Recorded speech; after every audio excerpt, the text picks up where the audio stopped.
Hello, no. Oh, hello, wow, I messed that up. But anyway, yeah. Well, I was gonna try to salvage it. Well, hello and welcome to episode 258, if this memo is to be believed, because I don't know actually what episode we're on. But happy Bidoof to everybody. I am Angel, host of the Random Nintendo podcast. To my virtual right, we have Kevin. Hey yo. Yeah, that's where he is. And to my virtual left, because he's left-handed, is Jason. Is that true? Hi, and yes, I am left-handed. Since when? Yeah. Since I was born? I don't know. Yeah. No, it's true. Me and Link and Miyamoto all have that one thing in common, and that's the only thing we have in common. Huh. I'm gonna have to see this in person. Well, funny enough, Kevin, you might be seeing me in person today, so you might have that opportunity to have me right. No. So. It's still too soon. Well, as mentioned earlier, we have quite the episode for everyone today. I mean, we have Bidoof Day, which I, for one, am still like, what the heck, Nintendo? Why Bidoof of all the Pokemon? I mean, Bidoof is fine enough, because he's the best? But no, your opinions don't matter when you're talking about Bidoof. He's literally Big Doofus. You cannot be the best when you are a Big Doofus. Exactly. Yeah. Thank you, Kevin. Thank you. Yeah, by Kevin. definition. No, but I'm saying that because he's a Big Doofus, he cannot be the best. Oh, I thought you said you can be No, the best. No. He can never. Well, then I retract my thank you and I replace it with a how dare you. I mean, I guess Nintendo sees them as just like their new, the more, like, it's weird to say modern day because he's like 4th gen, which is like over a decade old at this point. Jesus But he's Christ. basically like a newer Slowpoke. He's like Slowpoke 2.0. No. They're both, yeah. They both give that same vibe. I mean, they're literally both like unaware doofusy Pokemon. Bidoof is the Dan. And they're both water types. Like Dan from Street Fighter, that's Bidoof. Bidoof is Pokemon's Dan. Yeah, I like that. Well, you're wrong about Bidoof, but we should probably mention Angel, our apparent new host. We also have Mario Golf and Smash Bros. Well, I wasn't done yet, but yeah. Oh, okay. Yeah, it's been kind of like, we got, obviously, Kayuza just came out. Second to last character. Exciting stuff. More exciting that he already got revealed. More exciting that he's out of the way than his arrival, which I'll kind of get into. And yeah, then Jason mentioned we got Mario Golf. The game, people were kind of waiting for. I don't know. Seems the game people were kind of waiting for has finally arrived to those people that were kind of waiting for it. Pretty much. Because I don't think anyone was like chomping at the bit for like, oh my god, I need a new Mario Golf. Because I don't know, the one on 3DS. I mean, it seemed like some people were. I don't know, not everybody. I mean, it felt like it was just like, yeah, cool. Like, oh, all right, Mario Golf. I don't think it's not like the Mario Party reaction. I feel like the Mario Party reaction is stronger than the Mario Golf one, and not because Mario Golf was announced earlier, just like in general. But I don't know. I mean, we've had a Mario Golf like in every console. It's not like if we would have gotten like a Strikers or a. It's been 8 years. Let it go. Since we last had a Mario Golf. I think 7. Yeah. 7. Oh, okay. 2014, I think. Damn, how long ago was it since we got Super Sluggers? It's the Wii, so like 2009, maybe? Oh my god. But we'll get into all that too eventually. And, alright, I guess it's time for the passing of the torch ceremony, so I, Angel Salato of Sound, Body, and Mind, give hosting duties to Jason. So congratulations. Yeah, congratulations, Jason. This was Angel's. Wow, it's such an honor. This was Angel's first and last episode as hosting. It was an honor being your underling for this episode and for any previous episode. You did a great job hosting. You guys were great. I'm gonna miss you, pal. Yeah, Jason kind of interrupted a little, kind of rude. Yeah, well, what else? Actually, you know what? Take it back. Yeah, I mean, come on. You know me. We've been doing this for how long? We've been doing this how long? Yeah, I'm gonna take him back and give him to Kevin. Now he's double host. Oh god, I can barely host one podcast. You want me to host 2? Alright, then I guess it does fall to Jason, just because I don't want to do it. Alright, let me rub my hands in and we can get all right here. Okay, there are timestamps at ramtown.com if you're curious about any of the topics he mentioned. Alright, that's it, I'm done. No, actually, we never talked about a title for this episode. It's episode 258, as you noted, and you were correct. Yeah, so it's Mario Golf, it's Pokemon, or not Pokemon, Yeah. There's no Pokemon. Yeah, Pokemon, Bidoof. It's Mario Golf, it's Bidoof, it's Smash Bros. I feel like, we'll get into it in a bit, but I feel like Mario Golf, there's some Things to be said. I feel like we have takes, good and bad, lots of takes. So I feel like we could call the episode, and you guys haven't heard this, so I hope this is received well. We could call the episode because we have hot takes. Spilling the tea, but that's T-E-E, like a T in golf. I like Did it. I just lose hosting duties again? I like it. Oh, okay. Yeah. Okay. Cool. All right. Cool. Yeah. Okay. It doesn't even really sound like overly negative or overly positive. It's almost like you just Yeah, it's just you have takes. Like it's just a regular pun. It isn't. You spoiled our takes now, I guess, but Well, I guess. Well, anyway, before we even get into Mario Golf, Angel, you mentioned Bidoof Day, and then Kevin, you had the gall to say Bidoof isn't worthy of being Bidoof or having whatever the best. he has. I'm not saying. I'm just saying I don't think he's the best because he's a big doofus. Canonically, he literally cannot be the best. Fair, but he can get a holiday. Sure. And I mean, he did. No one can deny that. Exactly. And I mean, first of all, Angel already said, but belated Bidoof Day tidings to one and all. Did you guys actually do anything with Bidoof Day besides see it go by in front of you?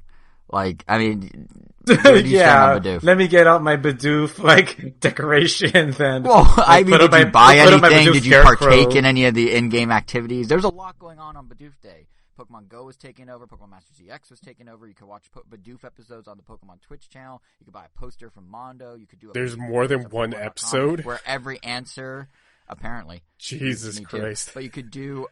You could go do a Bidoof quiz on Pokemon.com where every single answer was just Bidoof, so you couldn't get that wrong.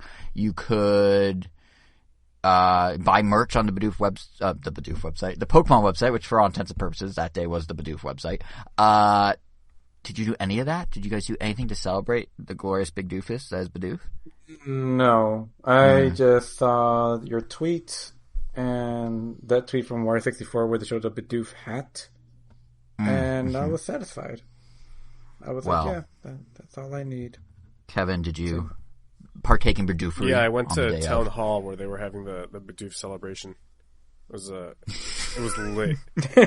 Perishing Square was just nothing but people in Bidoof hats catching Bidoofs and Pokemon Go. No, I didn't do anything. I will say I'm very happy for you that your favorite Pokemon did get a holiday. Thank you. Yes, it was very. Unlike you guys, I did do Bidoof free on that day. To the tune of spending $100. I Bidoofed it up and spent $100 on Bidoof merch. I have a Bidoof poster coming my way. I have a Bidoof shirt coming my way. It was a glorious day. I just wish they made a Bidoof bobblehead. He seems like the right Pokemon to have a bobblehead. And no bobblehead. They just had a plush. Yeah, I agree. Yeah. But, like, obviously I'm, like, being a little ridiculous about the Bidoof stuff, right? Like, it's just a Pokemon. It's cool. It has its own day. But, like, to get real about something as dumb as Bidoof Day, honestly, this is the type of thing I love when companies do. Like, ignoring that as Bidoof, just the idea that they're like, okay, you know what, we're going to do this day where we just, like, lean in on something. Like, it doesn't have to be a tribute to a beaver Pokemon who they call a plump mouse Pokemon, but come on, he's a beaver. Like, I don't know what... He builds dams in Pokemon Snap. He has teeth that look like a beaver. He associates himself with logs and twigs and all the Bidoof stuff. They claim he's not a beaver. He's a beaver. I will die on this hill. But my point is, regardless of if it's a beaver Pokemon, the plump mouse Pokemon, whatever it is, it's cool when they do something like this where the entire idea is just to reward fans versus trying to get fans. You know what I mean? Like, obviously most companies, like, put out or do, like, something where they try and shoot for both, right? Like, that's what fan service is, 100% the idea of fan service, where, there's this cool thing they make, they want it to be accessible to newcomers, they also kind of have winks and nods to people with deeper knowledge or background in that thing, a game, a movie, a universe, whatever the IP is. And it's always kind of that balancing act that companies pull off, like you look at Smash Bros. And every new fighter, as we'll get to later, you see how they make it kind of accessible. They make some winks and nods to fans, or like when you go look at like a Comic-Con activation or a Nintendo booth at E3 or something, it's always like, yeah, like the fans will appreciate this, but there's enough there to like that newcomer will be like, okay, I get this. But sometimes, and Bidoof Day is one of these times, it's just fun to have something that feels like it's just a gift to the fans. However big or small that group of like us, the Bidoof fans are, like, if you step back with Bidoof Day here for a sec, like, who in their right mind is going to buy the shirt I bought that amounts to a pattern of Bidoof stampeding across the shirt? It's just endless Bidoofs on the shirt. Like, who is the person being targeted with like a nearly shot-for-shot Bidoofed remake of a Rickroll, except they replaced all the lyrics and Never Gonna Give You Up with Bidoof references, and they replaced Rick Astley with a CG dancing Bidoof in the same sets. Like, the Pokemon Company put money into that. They licensed the music, they made the animation, it's basically an in-joke for the audience that they already have hook, line, and sinker, but, it's kind of cool to see that, hey, they're actually just kind of doing something for the fans exclusively. Like, I mean, sure, there's money to be made too, because you boot up Pokemon Go for the first time months, maybe if there's Bidoof there, that's what I did. You tune into the Twitch channel, you buy the Mondo poster, what have you. But like, as they rolled out each one of those things in the Bidoofery, I just kept thinking back to this tweet from Cerebi.net's admin. What's his name? Merrick. Joe Merrick? Is that right? Hey Joe, I know you follow him. Joe Merrick. Yeah. Like, I kept thinking back to that, and he pointed out, like, in the midst of all this Bidoofery, he pointed out that, one, this is technically the second Bidoof celebration of the year, because they did in April as well for April Fool's, so I'm just, like, on cloud nine. But two, he pointed out that, the amount of activity required from Pokemon Company and its partners to do what amounted to the same effort they did for the Pokemon Day, like, 25th anniversary back in February, that took months to coordinate, months to pull off. And sure, they're making some money there, but like, they're appealing to fans who they already got a bunch of money from. Like, this is not, no one that doesn't care about Bidoof or about Pokemon is going to do anything. Like, you guys are like, oh, it came and went. But like, they put a lot of time and effort into this because they just wanted to reward people who are fans of this thing. They're like leaning in on the joke that the fans have. They didn't make Bidoof a big thing. The fans did. And then they kind of went with it. And that's just really fun. I don't know. Not to get too serious about Bidoof Day, but I just think it's cool that like every so often a company will do something just for the fans. It was sort of born out of the fans. It was kind of manifested by the fans, and then they just sort of like leaned into it. And I don't know if there's anything you guys are fans of that have done that, where it's like clearly just something to like double down on the existing fans and not try to do something bigger, just kind of have fun with it. But it's cool. Like, it's a nice change of pace. Is there anything like, has Ninja Turtles and something like that, where it's just like, clearly this isn't like a mainstream play, they're just doing it to like appease to the people who already they have, essentially? Or anything you're into, Kevin? Just like, I don't know, it's just... that I could think of. I'm sure they have, but I can't think of anything. The closest thing I could think of is just like the Rhythm Heaven Gallery at IM8-bit or something. Right. But yeah, that's not really that's like a good a one. whole internet day thing, but that's like definitely like only catering to the hardcore fans. Like a casual fan isn't probably even going to hear that this is going on. Yeah, no, I think something like that's a good example, or like, cause even like at Comic-Con, like they walk that line between, well, you're here, so we're promoting to you whether or not you know what we are, and they do it enough where there's enough little winks and nods that if you're a fan, you're like, oh, this is a cool recreation, but, a zip line through the Gotham skyline is cool if you like zip lines as much as it is if you like Gotham, but you're not gonna go to an art gallery for Rhythm Heaven if you have no idea what Rhythm Heaven is. You're not gonna buy Bidoof stuff if you don't care about Bidoof. Like, I don't know, I feel like with Nintendo in particular, they've really been ramping up with this lately. I suspect a big driver of it is because like experiences in general are becoming more elaborate. Like, if you can watch a movie at home, you need 4DX rocking seats in the theater. You need to have that cardboard cutout thing in the lobby that you go get your photo with at that moment so you can like share it. Pop-up events need photo ops and hashtags. Like, there's this new thing in Japan they're doing for Pokemon. I forgot where, it's at some Japanese amusement park, but it's called Pokemon Wonder. And basically they have this like nature walk at this amusement park, or this kind of naturey area they don't do much with, and they're turning it into a 90-minute experience where you do just walk down their pre-existing paths of trees, but they've hidden little Pokemon to discover, like a little Oddish statue, a little Diglett, a little, fossil in the sand of one of the Pokemon or something. And like literally it's just a nature trail, but by adding Pokemon, now they're kind of turning into these photo ops, and suddenly the walk is the experience, and it's like what they do at E3 where they could demo Luigi's Mansion. Not good enough, they got demo Luigi's Mansion inside a Luigi's Mansion. Like, everything has this kind of like built-in experience need, and I'm a total sucker for all this stuff. Like, I so badly want to do that Pokemon Wonder thing in Japan. But, and it's there till April of next year, 2022, so maybe I'll be out there for it. But yeah, I don't know, just, the walk is 90 minutes long? Something like that. Yeah, you get like a 90-minute slot. Okay, yeah, that's never going to happen in America. Damn. No, they could do maybe 15 and then people would tap out, yeah. They could do maybe 5. Yeah, maybe. But yeah, it's just like be like on one of those like moving tracks. Yeah. And like a people mover. They'd have to, or get like Segways or something. Yeah, but if those even still exist. But yeah, I don't know. It's like, obviously Bidoof Day is a digital version of this, but just this thing of like doing stuff for fans that only really fans appreciate. It's I don't know. It's kind of nice. I do think a big driver of Nintendo's whole IP expansion, honestly, is this move towards experiences around IPs. Like, again, Bidoof is a very small example, but, this isn't that crazy of a concept. I mean, Disney does this with Disneyland since the 50s. Universal done it with their parks. Woody Woodpecker showing up at Six Flags falls under this, but it does kind of sum up everything Nintendo's now, like, doing. Super Nintendo World, the Mario movie, stuff like Lego Mario, which actually now is a 2-player mode, apparently. I saw it the other day. I guess they're releasing a new set, where you could play simultaneously with Mario and Luigi. Anyway, all these different things and ways to engage with, like, an IP, those Nintendo are leaning on. It's kind of the two-pronged thing, because you could go to the theme park and be into the theme park and then buy the console. You could buy the console, be into the game, and then go to the theme park, and, like, you kind of, they're points of entry. But I guess what's cool is as, like, these experiences broaden out as they need more experiences and they need more to, like, sell to fans. That's just going to mean more stupid stuff like Bidoof Day. Because the core fans at that point, they got to double dip on them. If they're all, if they've had all the fans go to a Pokemon amusement park, let's say, what do you do next? And it's silly things like this, which, we didn't talk about at the time either, but one thing Nintendo's doing that's definitely fan-oriented, kind of to your point about the Gallery Angel, they announced a couple months ago they're making a museum, a Nintendo museum in an old plant of theirs in Kyoto.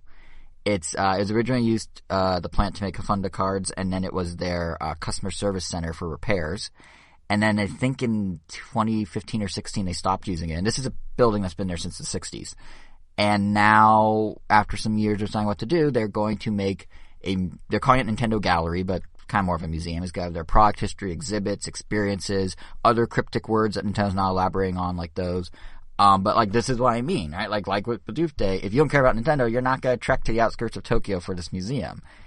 Even if you only casually play Nintendo products, like, are you going to make the journey to, like, the suburbs of Kyoto? Maybe, maybe not, but if you're invested in it, if you're a fan, this is, like, instantly a must-visit spot. This is the Bidoof Day of your time in Tokyo or Kyoto. So, I don't know. I'm excited for that. Or would you guys? I imagine you guys would both want to go to a Nintendo museum if given the opportunity. Yeah, absolutely. Yeah, sure.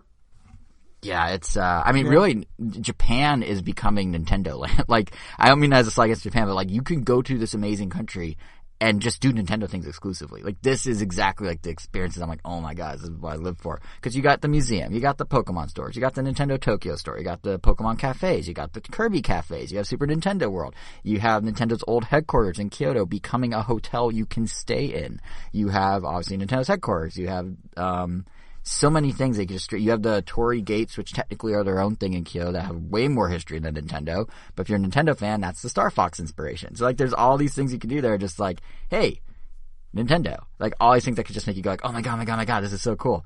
And, in summary, to get off my soapbox, I could literally ramble about anything. In summary, oh my god, was how I felt about Bidoof Day. You have a chance, as a fan, to be rewarded for the fandom, and it was fun. And I can't believe I can literally turn anything into a talking point, but here we are. Imagine making a Pokemon. Just like a random... How many Pokemon are there? 900 something? Like 759 or so. Or no, yeah, it's like 900. Imagine making one of those your favorite Pokemon, and then they get an entire day literally 1 out of 900 chance that could happen. That Nintendo will choose your favorite Pokemon and dedicate an entire day to. I'm just amazed. And yeah, and it's funny because, like, to that point, it's like I'm going on this whole spiel about, like, rewarding fans, but, like, it's Bidoof. It's like a 1 in 900 chance, like you said. Like, what are the odds? But I guess the meme propelled it enough. Yeah, absolutely. Like, I don't ever expect Nintendo to make a Scizor Day, but, I mean, one can dream. Yeah. Right. Speaking of memes, though, I need to clarify, because someone asked me this in the midst of, on Bidoof Day Eve, which is my Christmas Eve. That's a thing now, Day Jesus. Yeah. Someone asked me, what, like, am I just riding the coattails, essentially? Like, am I part? No. And Angel, you can vouch for me on a recording. My Bidoof fandom predates the memery of the internet, right? Oh, he's not going to vouch for me, is he?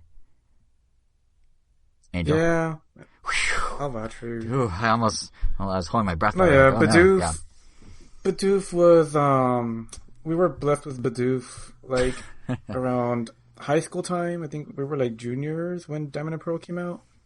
Maybe sophomores. I think it was juniors. And yeah, as far as I know, like whenever I first started talking to Jason and Pokemon came up with a subject, Bidoof was definitely always there. So over a decade ago, I can vouch that he has shown his love for it. I don't think it was his favorite Pokemon at that point. I think it was Tangela or something, but Tangela was at one point. Bidoof. Yeah. Yeah, but you could tell the Bidoof love, I guess, was already taking shape. Yeah, dude, I just need to clarify that because I'm like one of those annoying like indie music fans who's like, no, I was into that band before it was cool. I just need to be that guy with Bidoof because it's the truth. Anyway, I don't know how we talked about Bidoof Day that long. I'm a weirdo. Let's talk about something we all are more invested in because it's one of the few games we all actually bought on launch. All three of us, very rare. Don't hurt yourself. It's Mario Golf Super Rush. It's a game I feel like that's kind of light on content, but there's a whole lot of conversation to be had. I'm pretty sure we could spin off like 3 entirely different discussions out of this thing. But yeah, how are you guys feeling about Super Rush now that we have it? It's upon us to the excitement of, according to Angel, approximately maybe 5 people. I mean, I wasn't super hyped about it when I got announced. I was just like, well, that's cool. I enjoyed the previous one, so I don't mind this one either. But yeah, I mean, I'm really enjoying it. I'm having fun with it. It feels kind of bland. It feels like it feels like the equivalent of drinking water. Sometimes you can enjoy it. It was something I guess I would say the Switch needed. But yeah, it's just mechanics are sound, but I just wish there was more to it. Like the menu it's literally, obviously, yeah, it's made by the same people that did Mario Tennis, but I do get a lot of like initial Mario Tennis release vibes where it feels kind of bare bones right now for a sports game, but I guess I'm just hoping that it will get fleshed out later. But I guess we'll see. I mean, Kevin, are you kind of in that same boat? Where you stand on it? Because you're probably the Mario Golf enthusiast among the three of us. Yeah, Toadstool Tour is my favorite GameCube game. I played a lot of World Tour. That was the 3DS one, right? Yeah. And then Mario Golf was probably one of my first Game Boy Color games that I played. So I love Mario Golf. I am liking this game, and I'm upset that I don't love it. This game has a lot of rough design choices that they did compared to World Tour, which probably I would say is the best Mario Golf in terms of content, in terms of some of the game mechanics that they chose there. Yeah, it is a kind of a heartbreaker because I was looking forward to this, and it turned out to be a good game, but not the amazing game that I wanted it to be. And some of my reservations about it when we were talking about it, when the initial trailers showed, were basically confirmed. It seems like the game was built around Rush Golf. What Golf Rush? Speed Golf. Speed Golf. And which is confusing because Speed Golf was also a mode Battle Golf in the old ones, but it was a totally different thing. It was just you played quicker. They've rebranded it, but yeah, it's Speed Golf is the meat of it. Yeah, it seems like a lot of the game was built around that mode. And while that mode can be fun, which I'm sure we'll talk about, the fact that a lot of the courses are built around that is very, very disheartening. And I can only hope that the DLC, especially, it gets a little bit more wackier, which I don't know how wacky you can get with New Donk City, but then that little snippet that they did show us did show little speed boosts that are in the speed golf mode. Battle. And so, there are no speed golf. And so I'm now a little hesitant to look forward to that. Yeah, I think your point about the game being built around speed golf is interesting because I think part of what makes Super Rush rather unique, and it is kind of bare bones too, which we'll get to. Like I said, there's 3 conversations that could come out of this game. But I think part of what makes Super Rush rather unique is that it's the first I think it's like the first Mario sports game where Nintendo actually upended the core mechanics, right? Like we've seen Mario do everything from tennis to baseball to weirdly aggressive soccer. But within those individual sports, like they didn't really like change the gameplay, just kind of augmented it, right? So like, the sequel in tennis, like now you have special moves attached, or like in soccer, which is very aggressive, now you're electrocuting people for some reason. But it was still like the same game was there, right? But here it kind of feels like Nintendo Camelot decided to like almost rewrite the whole playbook around speed golf, like you're saying, Kevin. Like it really does feel like, I don't know, like I think there's pros and cons that come into it when you look at that speed golf was kind of the core of it, but it's really hard to look at the game kind of on its own when you have the history of the other Mario Golfs, because those were so solid in what they did and had that approach for so long that this does kind of shake it up. Like for me, what I found with Speed Golf is that it's not to use a dumb pun, but it's super rushed. Ha ha ha, because that's the name of the game. Anyway, so what I took away, what I'm getting at though is like, I think with Mario Golf before is that it's, 100% an arcade take on golf. It always has been, but it was one that was rooted in kind of real golf, like where you specifically hit the ball would matter, and something like World Tour on the 3DS, we could literally like pinpoint where you would hit the ball on the touchscreen, or where you actually aim the ball matters. Like if you choose to try and cut across a course or go along the fairway or whatever. And all that's still kind of here, I feel like. But with Speed Golf, which to your point, Kevin, yeah, it's one of only 3 modes, but it is definitely the main focus of the game, 100%. But so with Speed Golf, the thing I noticed is those traits of past Mario games seem to not be as true here. Actually, to your point, we kind of, I think we both felt this way when we first saw the footage, but like when we saw the footage and we were talking about it in that past episode, I was saying this isn't golf through a Mario lens. It looks like it's Mario through a golf lens. And what I meant and still mean by that is a lot of it has been sort of streamlined and left up to the usual Mario multiplayer game chaos, if you will. Like, yeah, you can still put spin on the ball, but now you tap the stick in the direction as you fill the shot meter. So, you hold the direction for longer, it curves more. With what seems to be maybe 3 different levels. I think that's kind of, you could do 3 tiers of curve, kind of. 3 tiers. But, yeah, and then like, maybe in reality that's how past Mario Golfs work too. But, like I look at World Tour and they... Yeah, World Tour... Well, hold on. I meant like, sorry, just gonna say, I mean, it worked differently, but maybe it was masking ultimately 3 different levels of curvitude. I don't know. But yeah, World Tour, they had you like actually be able to control the curve. And this is just kind of like you sort of just give it a strength, basically, and then it curves how it curves, right? Well, the thing that they did in World Tour was, and I had to make sure, but each character had their own either curve to it or the ball just went straight. Oh, right. And so, yeah, you could curve on top of that. So like Mario was, the usual default standard character. Whenever you shot, it just went straight.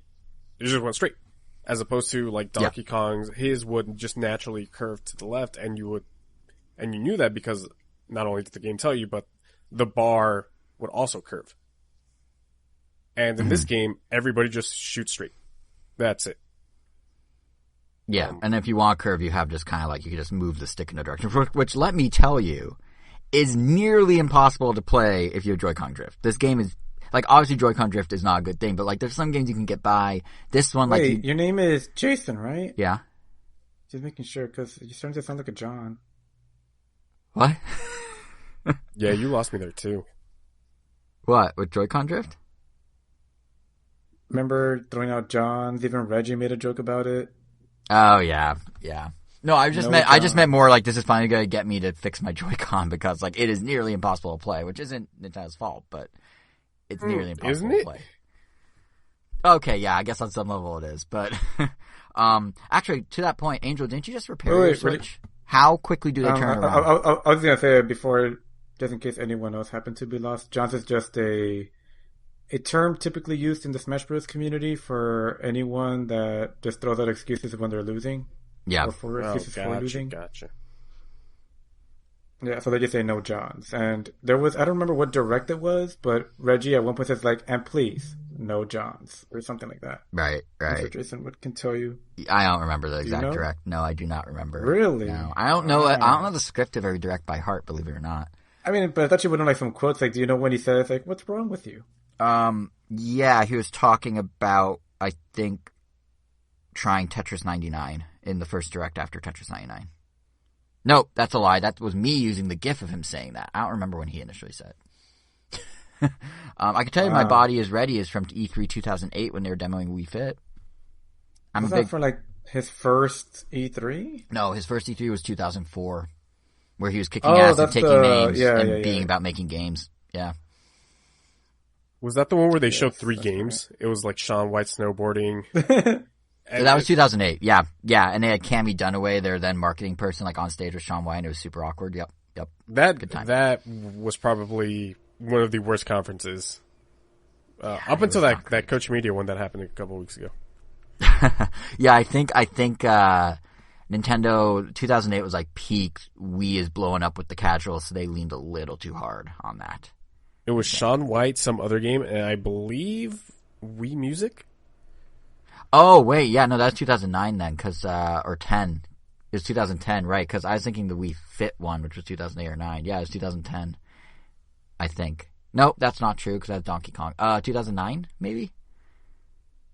Around there. It was in the midst of the Wii era, and it was not great. Yeah, but yeah, no, I wasn't really saying like, oh, don't mind me if I lose at Mario Golf.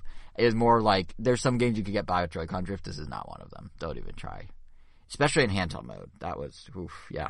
But, Angel, how quickly did your Switch turn around when you sent it to Nintendo? Because I'm seriously considering it now. Yeah, so my Switch was overheating. The fans just weren't working anymore. So I sent it to Nintendo on a Tuesday, and I got it back on Friday.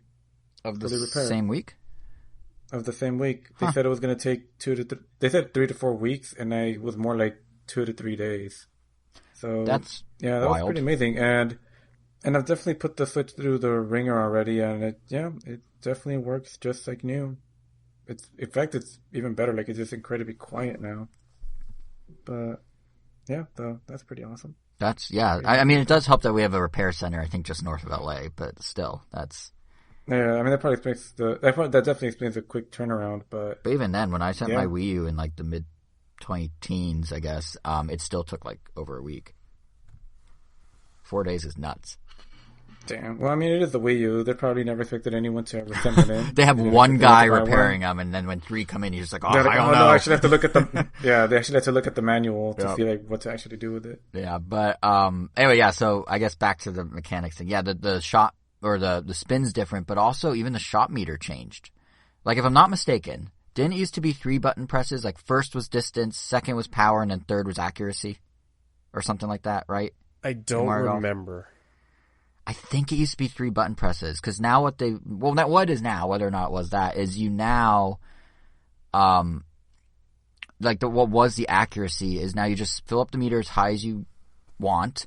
You can fill the meter all the way for max power, but depending on your club, there's like these danger zones, kind of like these little wings at the top of the mirror that are these red triangles, and those will change in height. And if you, depend on club and other factors, I guess, and if you choose to do max power, you're in that little like danger zone. And if you're in that danger zone, maybe your accuracy goes down.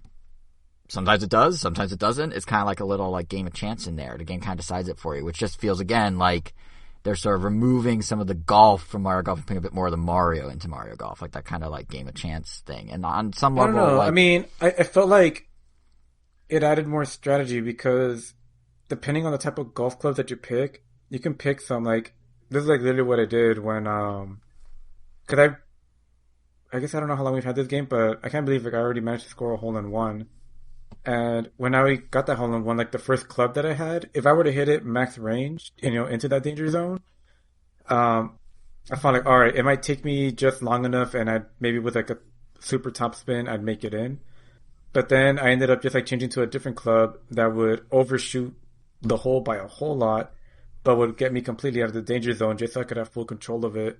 And but that's kind of, I feel like that's kind of almost to my point, like. It was a golf game with Mario elements. Now they're like, oh, don't use golf clubs how you use them in real life. Use a golf club that's way too powerful, but scale it back, and now you can avoid your accuracy issue. which isn't really how golf works or any interpretation of golf normally. So it's not necessarily like worse. I mean, it does also make each turn faster, and you're in a mode where you're running around as quickly as you can, and every time, you know, all the time matters because you only have so much time in some variations of speed golf because it's time based. So, you know, it works. It's a different mechanic than the 3-button system, if I'm remembering correctly how that 3-button system worked. And I think even just the way you the path you forge to get to the hole, like with the layout of the coins and the hearts, and you know, you collect them as you run to the ball, like that now influences how you play too, which makes sense because that's kind of the meat of speed golf. But I'm trying to figure out how to describe it. It's like I should start by saying, like, granted, all the items are on the fairway. It's not like they're going to put a heart out in like a bunker and you're like, oh, well, I guess I need to go in the bunker and hurt my score.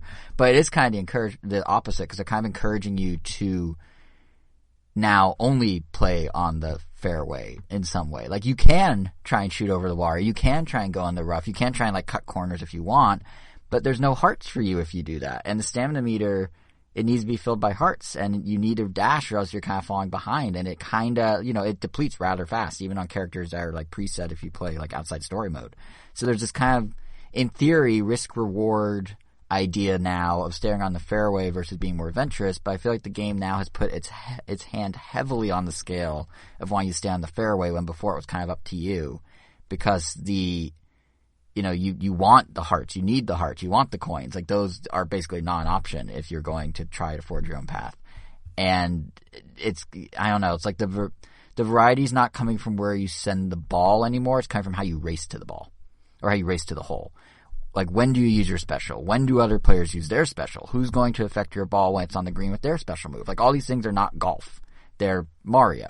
And that's fine. It's just different, and that's the only thing that's kind of jumped out at me. Like, the whole thing just feels very streamlined compared to other Mario Golfs, but in a way that's like almost more like mini golf, if that makes sense. Like, you kind of just swing, and you go see what happens, and maybe there's some wind factoring, but really there's like these bizarre obstacles that aren't golf, but they're going to be in your way, just like it would be in mini golf.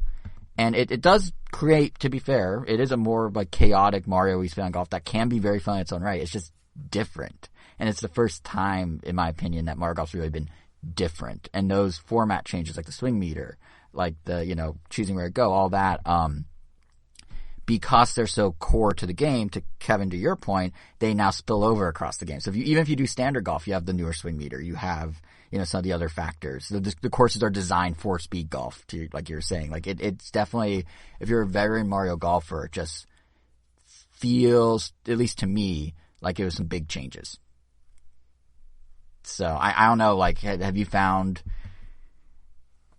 yourself gravitating towards speed golf just because the game's designed for that? Or like, Kevin, because you're more of a traditionalist, are you playing standard golf? And like, where are you guys going in the game when you boot it up at this point?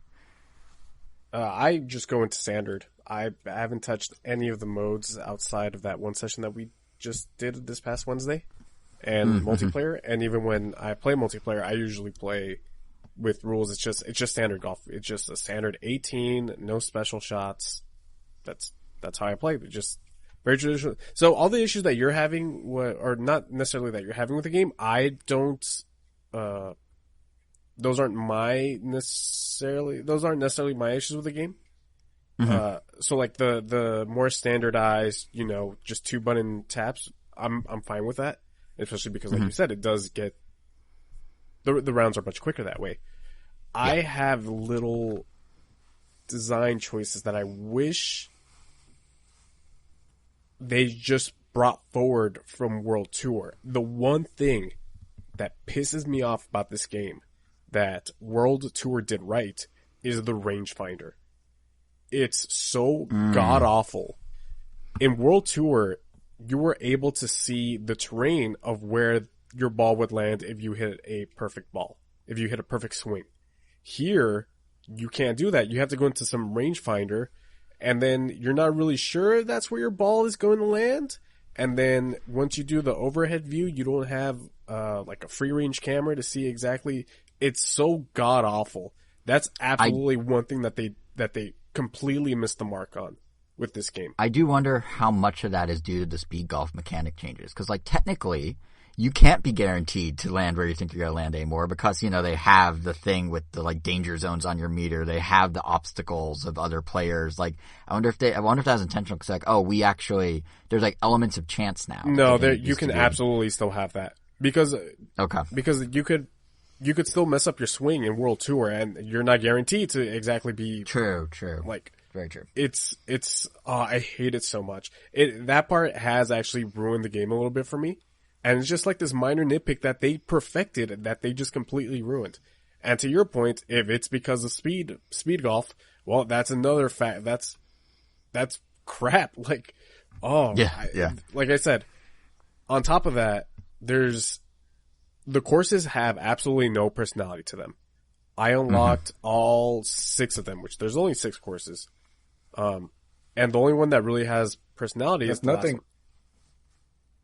Which I don't know. I'm not going to spoil it for the podcast, but I think I might have showed them all to you guys.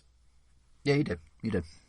Yeah, so the last one looks pretty good. Which, if I'm not mistaken, have all been shown in official trailer footage of one way or yeah. Last one. There's no surprises. So there you go.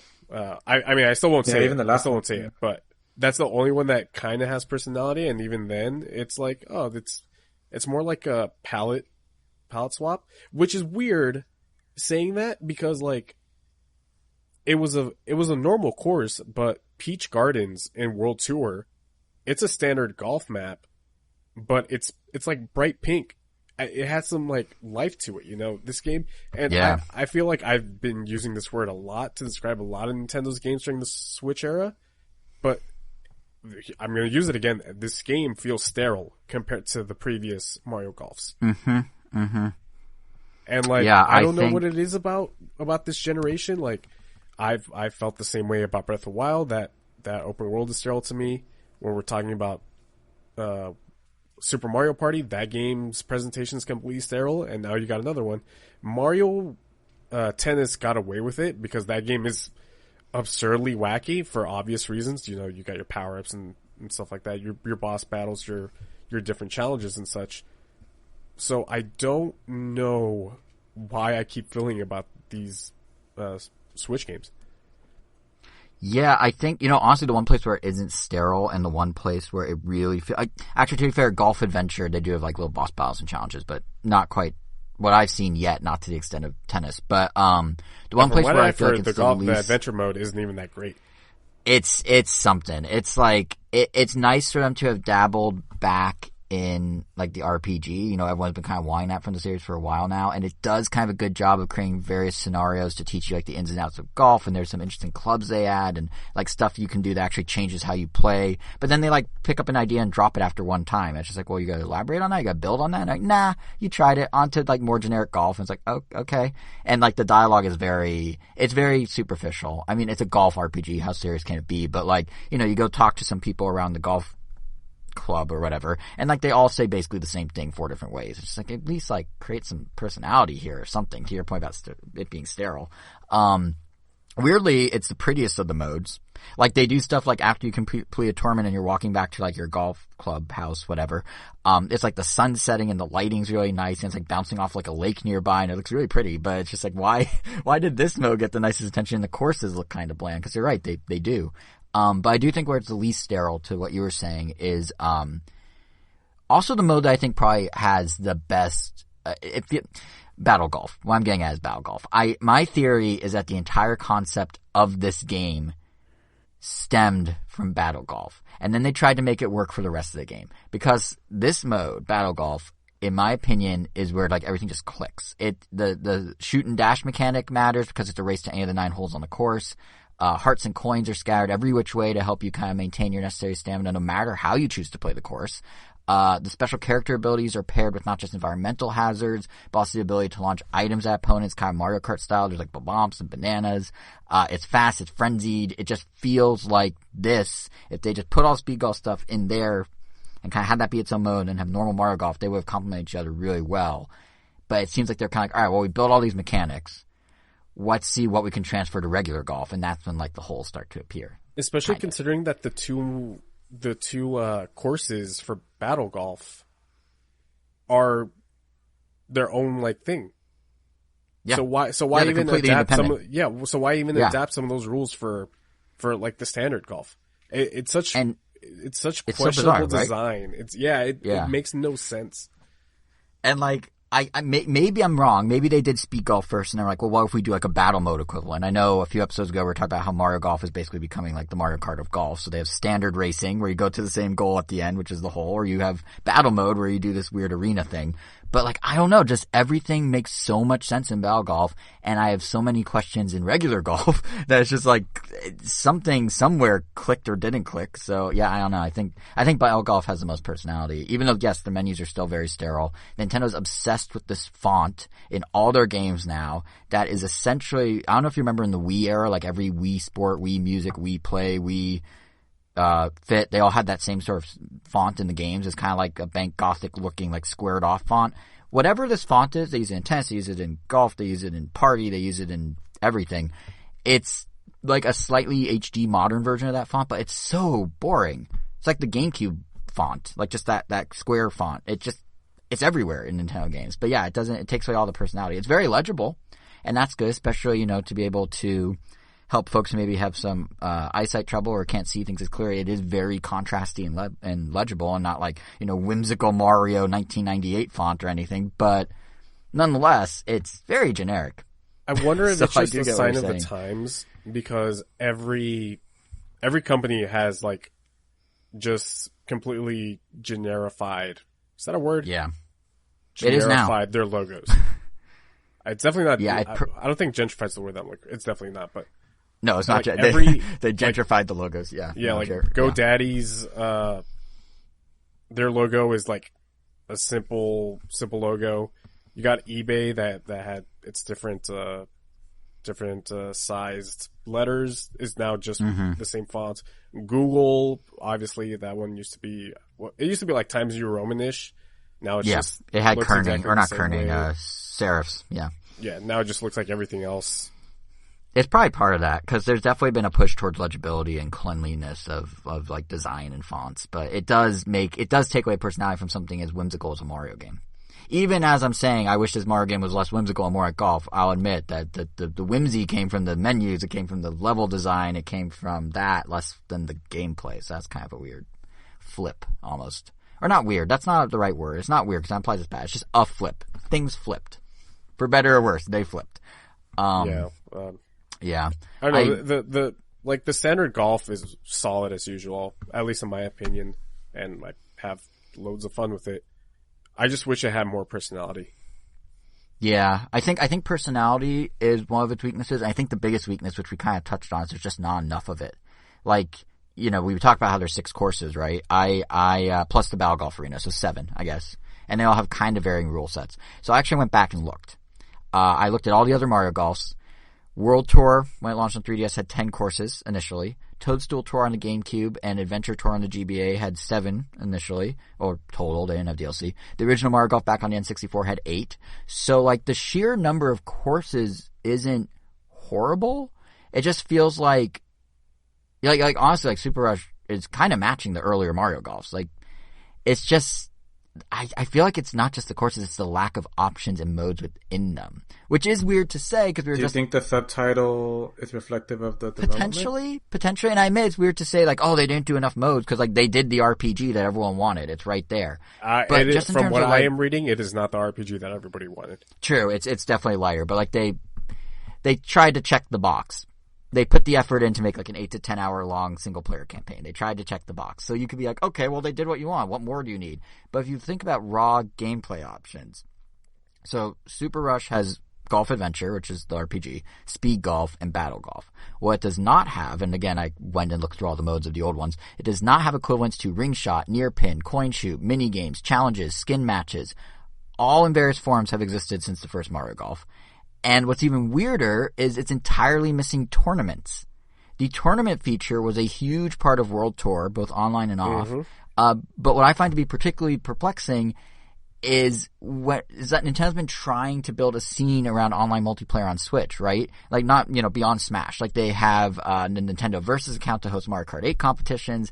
Mario Tennis Aces has a built-in tournament mode. Even right now, this month, Nintendo's hosting a, multi-week Splatoon tournament through Battlefeed that's actually pretty cool, like in the next 4 Saturdays. So, July 10th, 17th, 24th, 31st, I think I got those right.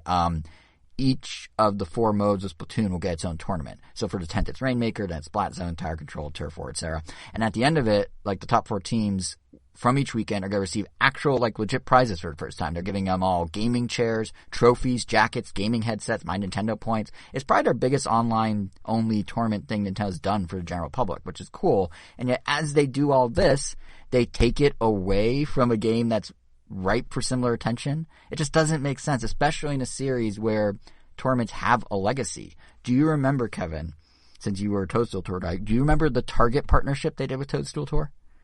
The Target partnership? No. So not at all. They did, okay, well, it was actually really, for its time, kind of cool. So like back before Nintendo did online play, they had this campaign with Target where you go to Target, you buy the game, you get a special code for an in-game tournament through its existing tournament mode that existed in every game in the series since 2003, Camelot, the tournament mode. Anyway, you get these codes, you do the courses, you submit your score with, I think it was photo evidence, on the Mario Golf Target, website, and then Nintendo actually built leaderboards, sent out swag to people, both who participated and who are top players. Like, I have a really cool set of Mario Golf, sweatbands from then, somewhere in my house, that, I got just for participating, and it was like a whole thing. Like they basically made a fake online tournament offline.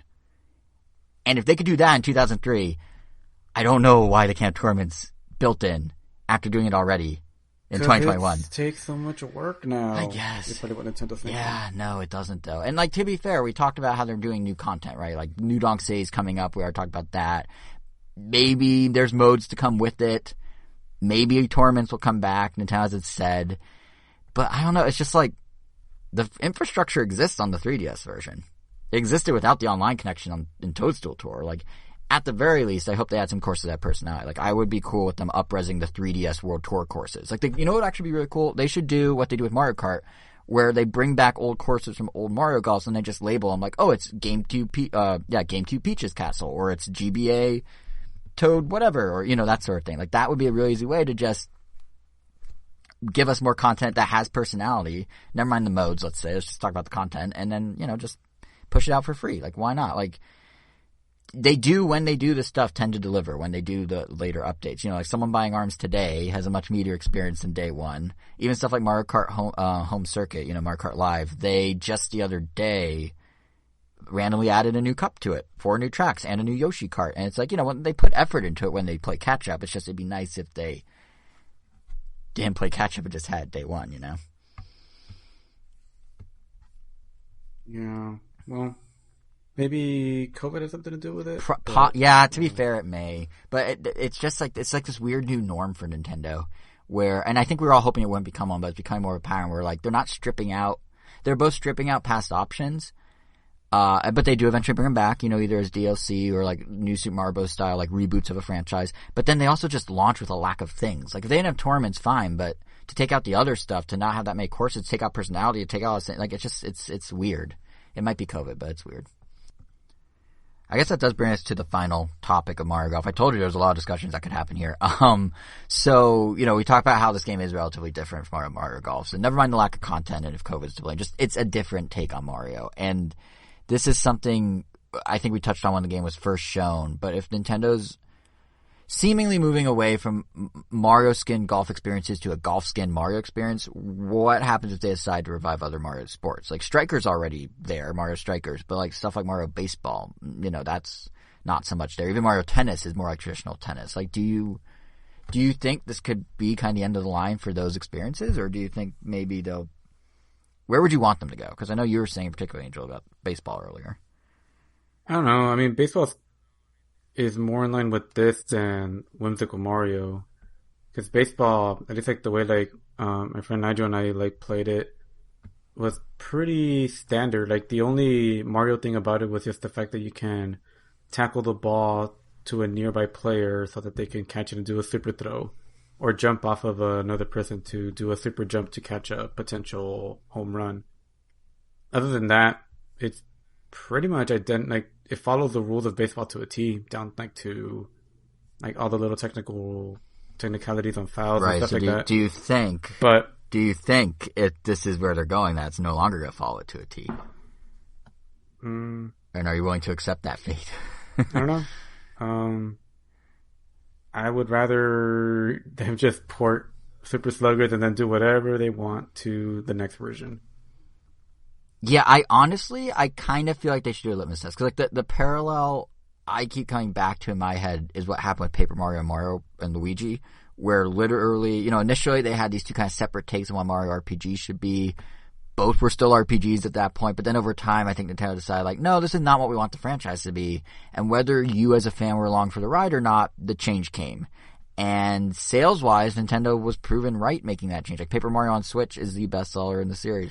Paper Mario on 3DS is the second best in the series. Neither are quote-unquote true Paper Mario experiences. So, I wonder, looking at Mario Sports, if Nintendo's going to try and sort of cookie-cutter them in the style of what they're doing now with Golf, because Mario Tennis Aces and Mario Striker Supercharge, those sold like 2.53 million. Mario Golf World Tour was low enough that Nintendo actually never put out a number for it. So like clearly the like more loose and arcadey are the ones that seem to sort of resonate with audiences.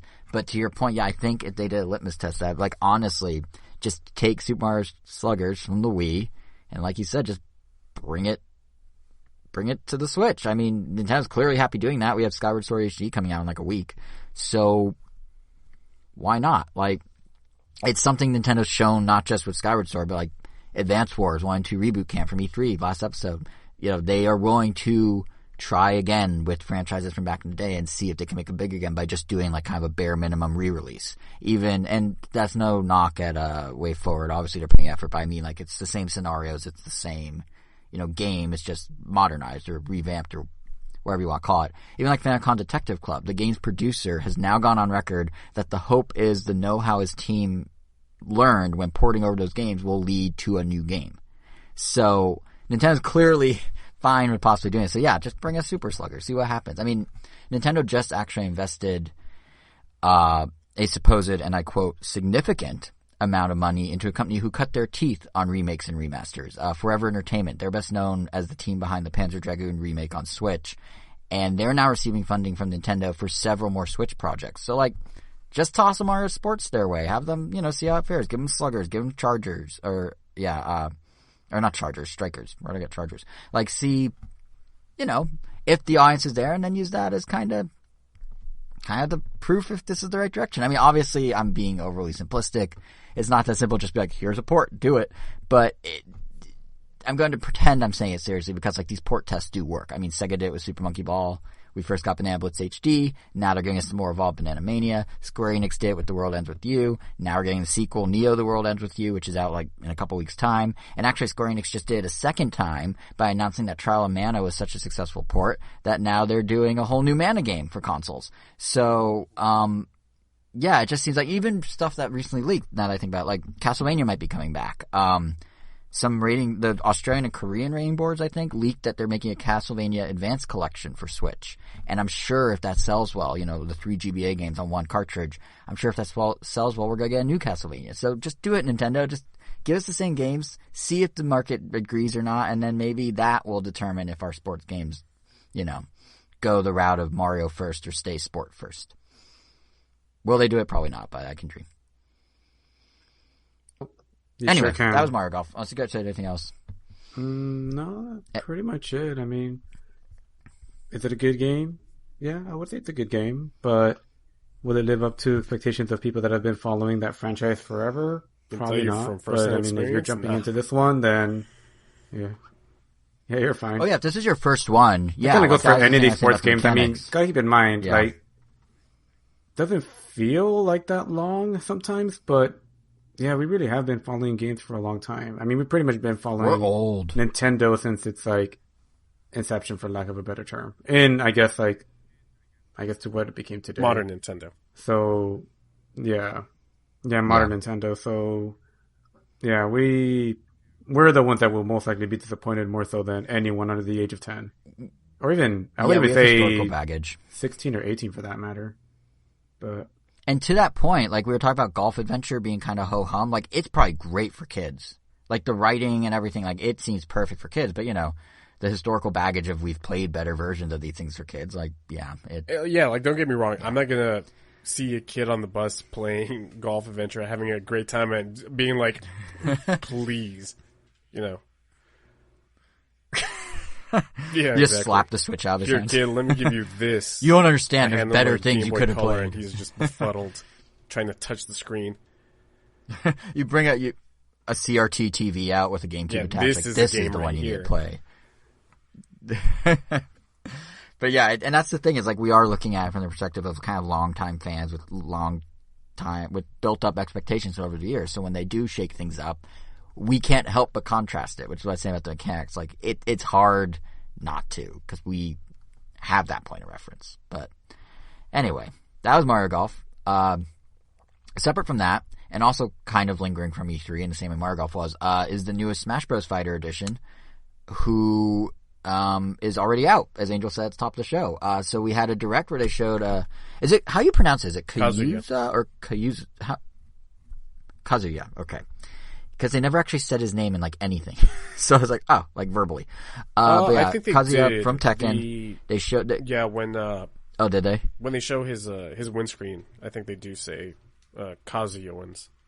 Oh, that's right. That's right. That's cool at least in the trailer they use the actual Tekken announcer. I don't know. It's in the game.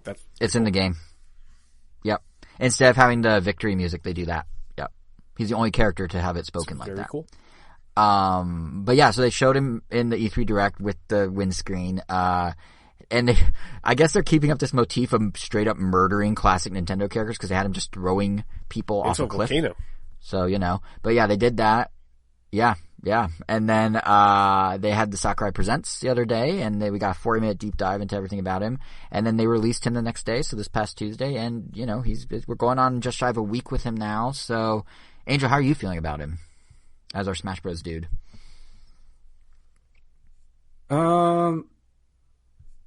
He's there. Yeah.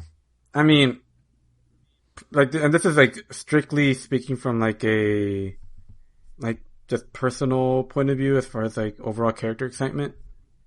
Like he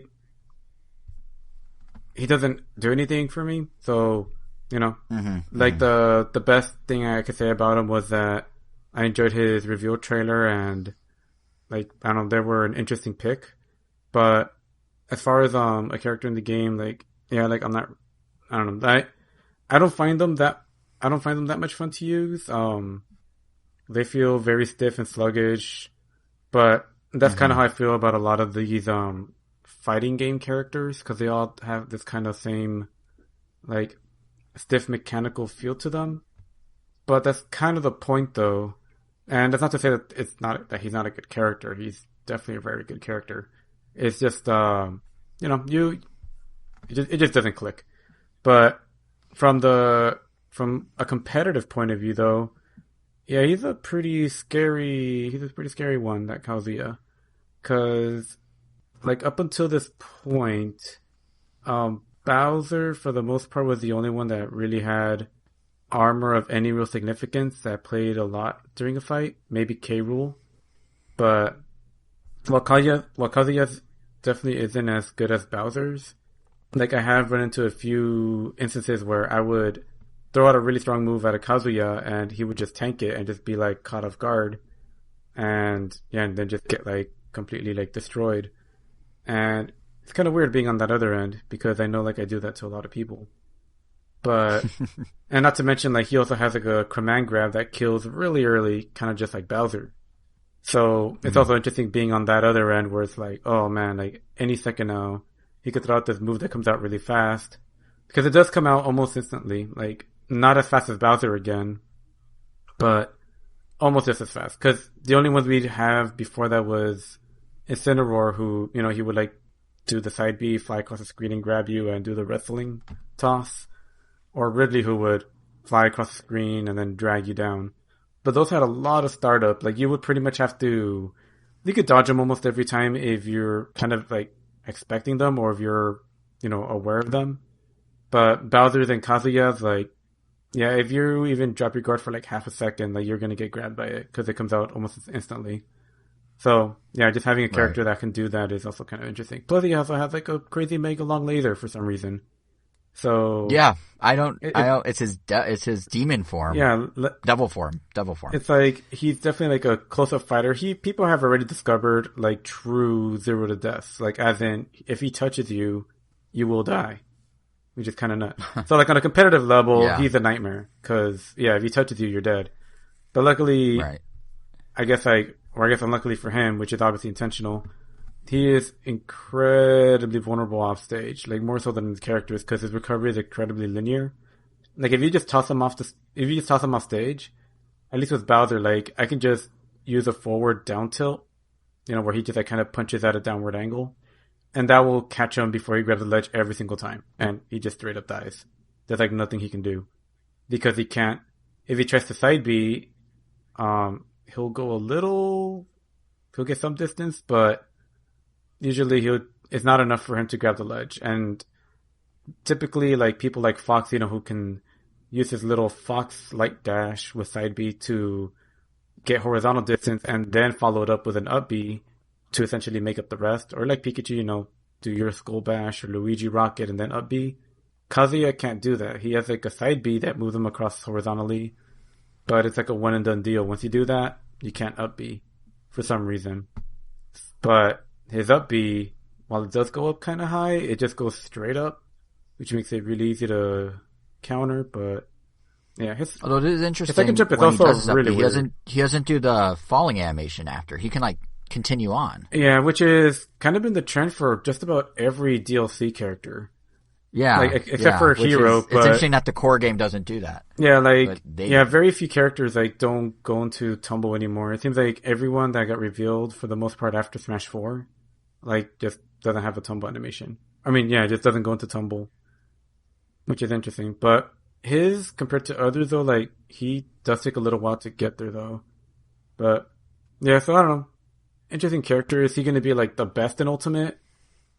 Definitely not, because the game still just favors, on a competitive level, the super fast people that can essentially keep you from breathing. But will he be in the upper echelon of characters, like with Ryu and Ken? Yeah, definitely. But from a casual perspective, yeah, I mean, he can be a lot of fun. Actually, no, I take that back. From a casual perspective, he looks like he would be a lot of fun. But, and then isn't. But he's just not that fun to use casually. Like, there's characters like, as much as we hate on Corrin for being Corrin. No, not Corrin. Well, Corrin too. Byleth. Because Corrin was literally in a worse situation where Fates hadn't even actually come out yet. Well, and Corrin did break the mold in that it wasn't just a Fire Emblem swordsman. Corrin had Corrin was at least mostly sort of different. It was just, they were just a Fire Emblem character that kind of hurt it. But what's it called? But yeah, at least Corrin and definitely Byleth. Like, as much as we hate on Byleth for being a terrible closer for DLC after whatever we got before that, they're kind of more fun. They're just more fun to use casually. I mean, you have this powerful arrow. You could just kind of throw stuff around and stuff happens. Same thing with Min Min. You just kind of throw stuff around. But with Kazuya, like, his moves have a ton of layers, and if you saw that presentation, he has like a move, a very specific different type of move for every direction. So double what most characters have. He has up to 8 instead of 4. So instead of just like up, down, left, right, and neutral, he has an additional 4. So he has up at an angle, down at an angle, back at an angle, up, and back at an angle down.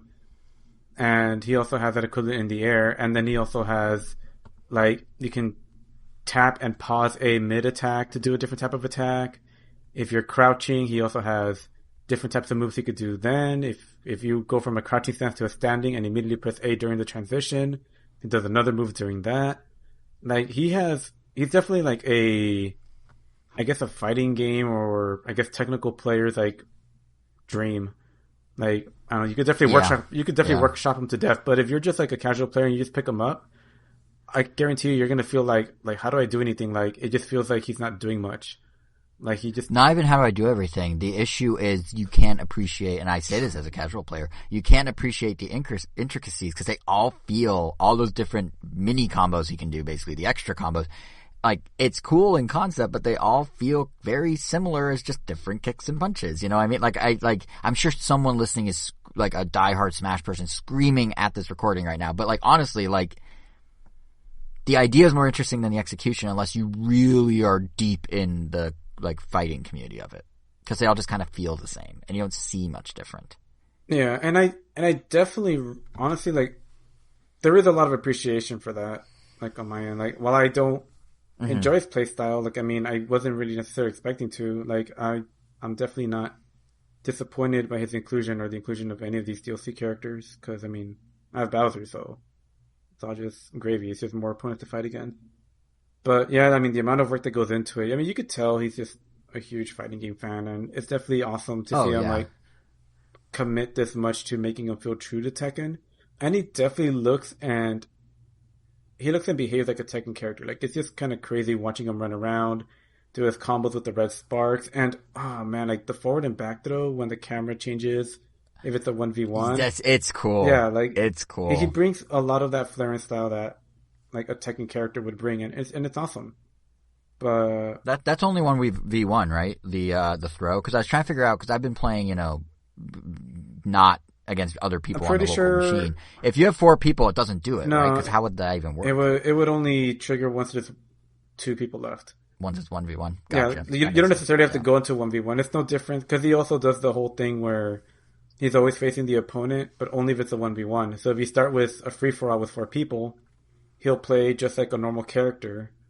But the downside is that doing his back A while on the ground to do that forward attack that he does will be really hard because he'll turn around.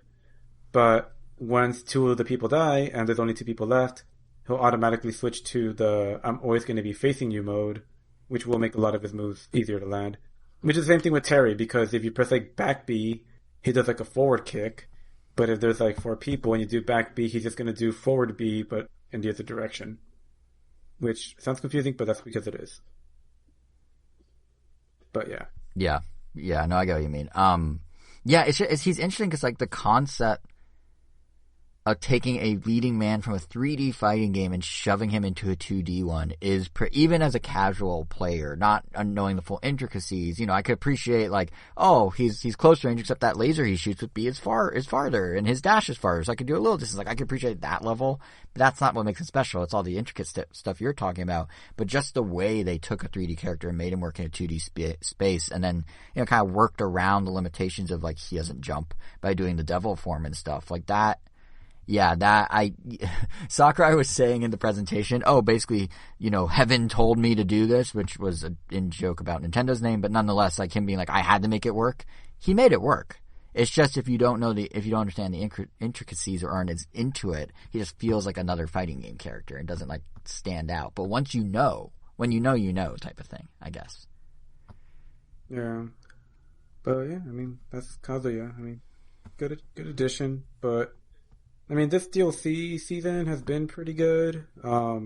Yeah. I would say Min Min is probably the weakest part of it, but at the same time, I mean, I feel like everyone kind of wanted a arms rep, and even though I say weakest, I mean, they're still appreciative because, we got, I would say, a neat stage, and we got the music as well, which is definitely like a huge bonus, so I'm honestly really stoked about that. But I mean, I don't know. I don't know if they're going to learn their lesson from last time or just do the same thing, but they have to. They have to. But I mean, they can only end, I feel like, my gut tells me like we're going to get Waluigi. Like it feels like they have to kind of end like on a big crowd pleaser, and that feels like kind of like an easy one, but I also feel like it'd be really But I also feel like if they want to go one step further, they should, and I don't want them to, but the only way, like, I feel like you could get any kind of, like, mind blow would be if they break that cardinal rule of a character having premiered in a video game and just kind of put something that kind of breaks that, but still not completely out of there. God, are you advocating for Goku in Smash? No, I think Goku is too extreme, but I mean, if they put him What are you in there, thinking? that would be definitely like as much as I don't really care for Dragon Ball Z, it would definitely. I mean, I think I would lose my mind. But and that's not, and I can only imagine what someone that actually wanted Goku would probably lose their mind. I mean, they'd probably straight up die.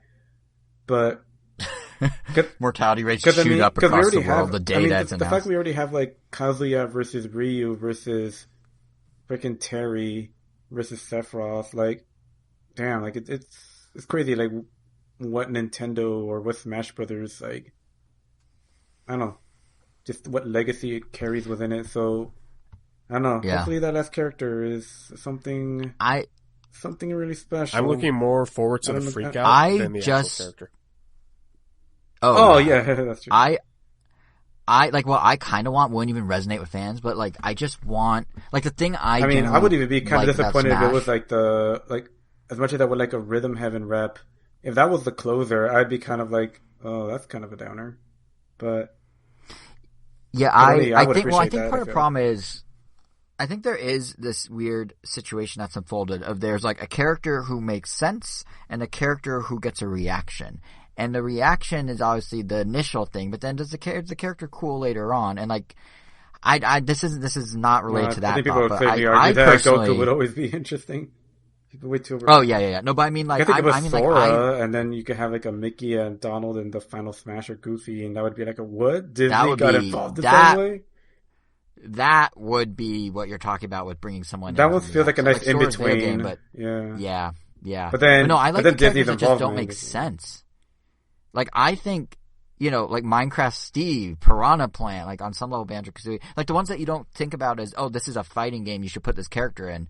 That, like Game & Watch, like even if you go, look at the normal roster, Game & Watch, Kirby, Rob, like all these things that don't make sense but then do, like I kind of want that. Oh, and I God. know fans won't, and I get that. The But, Traveler, yeah? the main character from Genshin Impact, at the same day they announced that it's finally coming to Switch. Boom! Oh my I figured God. it out. Oh my God, can you imagine I how will people lose will my react to crap that? if they do that. Not because I'm finally looking forward to Genshin Impact on Switch, but oh my God, the salt would sustain me forever. I called it here first. It's gonna happen. But That'd be that's kind of the hilarious. thing is like, it's weird because like Nintendo has to walk this line between someone that appeals to fans, but also like there's a silly sword tweet I user came too, across, so. and I'll admit it's not They're a going to sword happen. user too, so. What? Mm-hmm. Oh, another swordsman? No, but there's this silly tweet I came across that I'll admit is not going to happen. But someone jokingly was like, what if Monita, the TV screen with arms from Nintendo Land, was the final fighter? And initially I was like, what? And then I thought about it. And like, okay, in terms of hype and in terms of like people being like, oh my God, what a closer. Maybe not. But in terms of like the poeticness of it, having a character who is comprised entirely of references to other Nintendo characters and franchises is almost kind of like the perfect bookend. Because Nintendo Land's all just other Nintendo games. So just give her different movesets from different Nintendo Land mini games, and you're kind of doing like an all-in-one like Nintendo send-up as the final character for the Ultimate Smash Bros. Fans would hate it. I would love it. I actually think it's a really clever idea. Or something of that sort. Like, it's never going to happen. But like, that would be... I would be very cool with The that. If Mii they are did, like, kind a toy out of left field character. reminiscent of Nintendo Land though, because some of their costumes and especially like the gunner, like half the suit is like straight up inspired by like the Nintendo Land Metroid gunner suits, because you can That's go use them true. there. That's true. But yeah, I would like Yeah, Nintendo Land. that's a good point. That'd be so cool. Yeah, like that, and that just seems like it's whack. It's like the Piranha Plant level of bizarre, but it could work, and like people will be mad, but then like it is thematically the ending, the last page of the book. Just type give of thing. It us makes sense. a character made up of all the Nintendo consoles to date. Dude, if they did like a Vector Man, but instead, which I know is Sega, but instead of Vector Man, it's like a walking like Megatron Yeah, of Nintendo systems, exactly. or not Megatron. Yeah, Like a that Devastator. would be not a Megatron, Megazord. A Devastator. What if- Oh, same thing. Yeah. They're both combiners. Yeah, no, that would be, I'd be okay with that. And like, honestly, honestly, like these are no more wild of assumptions than people that thought Dante or Shantae or Lloyd were going to be, from Tales of Symphonia. All those people that were bummed when Sakurai revealed all three of them at once as the companion Mii-Fire costumes for the Kazuya DLC. Like, there's no way Happy these with that. ideas are much more absurd than those. What if they do Master Master but those yeah, oh man, that costumes was so... return. What if they do Master Hand? What? Oh, interesting. Hmm. Actually, that could be interesting. Master Hand and Crazy Hand, maybe. Like you control both. I would like to see how they make that character work. I guess the way. I mean, he already walks. Kind of, I mean, I obviously don't. Walks. It's already got a walking animation. No, yeah, but I mean, that would be another fitting kind of like bookend. You know what they should do? The very first thing when you boot up Smash Bros. You play as the on kid. the N64 is the HAL Laboratory. It's the HAL Laboratory dog. Even before the toys, you see the HAL Lab logo. What if the HAL Lab dog and its little egg, or its little puppies, I mean, not eggs, and its little puppies are... What if it's the HAL Lab logo as the final character? What if it's the Nintendo logo and you shoot the eye, the dot of the eye like a gun? Skins are like the different eras of Nintendo, like that punk rock eras of, like the old logos from the 50s, like the Funda card logos. Yeah. Now we're getting and again, I don't honestly think this is much more. But how would you feel if it was just Sakura himself? You just play Superpower. Or maybe the Reggie dreams come true as an homage to his legacy. But I honestly though, I don't think these are much more okay. The logo's got a little more crazy, but like it's gonna be that nondescript hero character, dude.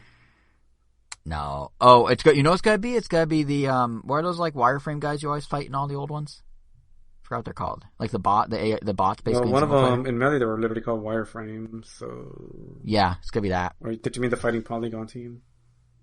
Either or, they're the same. They're basically the same thing. Yeah.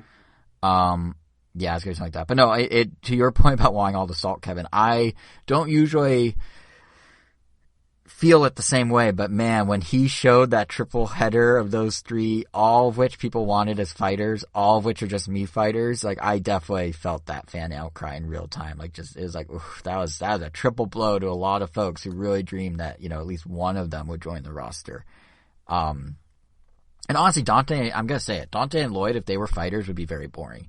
Dante would basically be a mix of Bayonetta or Joker and like a sword person. Lloyd would just be a sword person. Shantae might have been interesting, because you could do her hair as a weapon. Lloyd and would just be a sword person? Damn, it's like, I guess you did. Come on, I'm right. No, you're not. Right.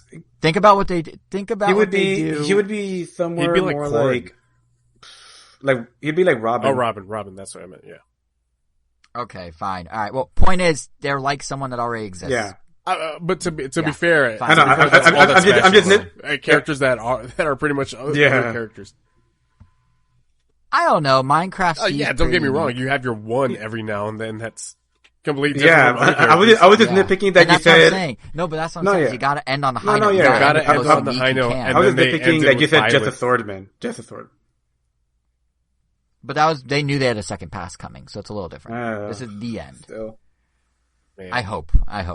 But yeah, like, I think Shantae would have been kind of cool, but we'll see. Has anyone ever actually bought a Mii Fighter costume, by the way? Speaking of these Mii Fighter costumes, I don't think I've ever actually bought one. Yeah. I know they're only $75 cents, the Mega Man one and the Cuphead one. I'll probably get the Lloyd one and the Shantae one. Yeah, I mean, it doesn't change the playstyle, right? Like, there's still the Mii Gunner Fighter. Yeah, it's still them. Still regular old Mii. Yeah, I don't know. I just don't like the Miis that much to pull the trigger, even if they are cool costumes. And I realize less than a buck. No, yeah, they're pretty fun. I like using them from time to time. Alright, so we predicted who it won't be as the final fighter. I mean, it's not going to be a logo that shoots its dot of its eye, that's for sure. But do you guys have any theory of when it will be? Because Sakurai did say it'll be a little bit, but it's going to be this year. Didn't we already say this? It's what do you think? Going to be the last, Game Awards. You think it's going to be Game Awards? That's where it makes the most, not where it makes the most sense, but it's like, I can imagine it happening there over anywhere else. It kind of does make the most sense because it could be one final push for holiday sales of Smash Bros. And it kind of, the legacy of it is intertwined with the Game Awards. That's what always made sense to me in my mind, this last character. Yeah, I think that makes sense. Angel, can you hold out that long for one more fighter? Yeah, there's plenty of other stuff to do, so not biggie. All right, cool. Well, there we go. Settled. Game Awards it is. Unless you guys have anything else, that might actually be the episode. Oh, wow. No. Wow. Yeah, let's close this out. Go ahead, host. You have permission to. Oh, thank you. Thank you, former host for. Oh, wait. This is awkward. Oh man, so many people talking. This is awkward. Awkward. But anyway, yeah, there wasn't a huge news cycle these last couple of weeks. So yeah, we just had the games basically and some news intermix. But we'll be back on July 18th with a new Random Nintendo in 2 weeks with the latest news, whatever it may be, and some game impressions. There's a couple I'm planning to check out. Fuser has a free trial right now through the long weekend.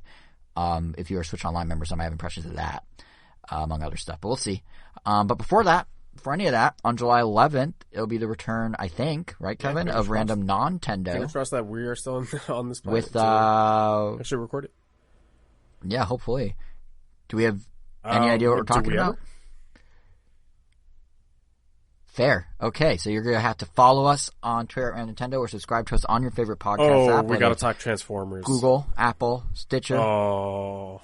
What? I forgot about that. Right.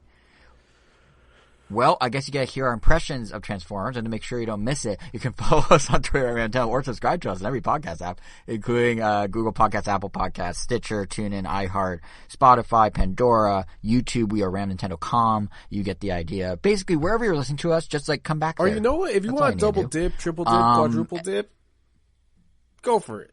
Yeah, if you want to juke our numbers, we would love you. If you want to rate and review us, we would actually really love you because that does actually help more than just doubling our numbers. Leave us some stars, leave us some thoughts. You know, it gets us out to more people, it gets us more opportunities to bring you more things, more contests. I'm not trying to bribe you, I'm just saying I'm bribing you. But yeah, that's pretty much it. You follow us individually on Twitter, leave us some JSR7. thoughts, and I was like, did he really just say that? And not like, yeah, that does sound weird. To, yeah. like, phrasing. I'm not opposed. Leave us, yeah, you can comment with your thoughts. How about that? Comment with your feedback. Let us know what you think of Mario Golf and what you think of Smash Bros. And what you think of thoughts. But yeah, you can follow us on Twitter on JSR7. Angel is Wero, WEIRO_O. Kevin is KVN Gomi. And Kevin is also the one that will now be bringing you the final word. Put Kojima and smash, you cowards.